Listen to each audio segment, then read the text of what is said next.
नक्सलियों का सरेंडर अभियान लगातार जारी है। बताया जा रहा है कि गुरुवार को भी बड़ी संख्या में नक्सली सरेंडर कर सकते हैं। इससे पहले बुधवार को भी बड़ी संख्या में नक्सलियों ने हथियार डाल दिए थे। छत्तीसगढ़ में लाल आतंक अब अपने आखिरी दौर में नजर आ रहा है। एक के बाद एक बड़े नक्सली कमांडरों के ढेर होने के बाद अब नक्सली खुद मुख्य धारा में लौटने का फैसला कर रहे हैं। पिछले कुछ महीनों में बड़ी संख्या में नक्सलियों ने सरेंडर किया है और माना जा रहा है कि आने वाले दिनों में यह आंकड़ा और बढ़ सकता है। खास बात यह है कि सीनियर माओवादी नेता रुपेश और रनिता भी सरेंडर कर सकते हैं। सूत्रों से मिली जानकारी के मुताबिक दोनों नेताओं के साथ बातचीत आखिरी दौर में पहुंच चुकी है और कभी भी औपचारिक रूप से आत्मसमर्पण हो सकता है।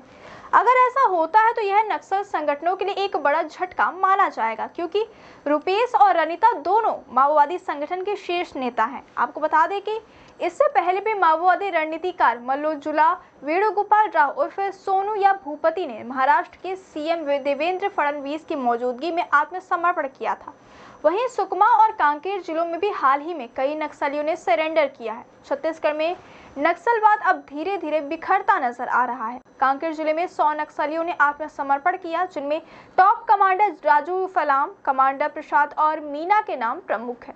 राजू सलाम डिविजनल कमेटी मेंबर था और नक्सल संगठन में नंबर 5 का कमांडर माना जाता था। बताया जा रहा है कि पिछले 20 वर्षों में हुई कई बड़ी नक्सली घटनाओं में राजू सलाम की भूमिका रही है। इसी तरह कमांडर प्रसाद और मीना भी नक्सल संगठन में महत्वपूर्ण जिम्मेदारियों पर थे और संगठन को संसाधन उपलब्ध कराते थे।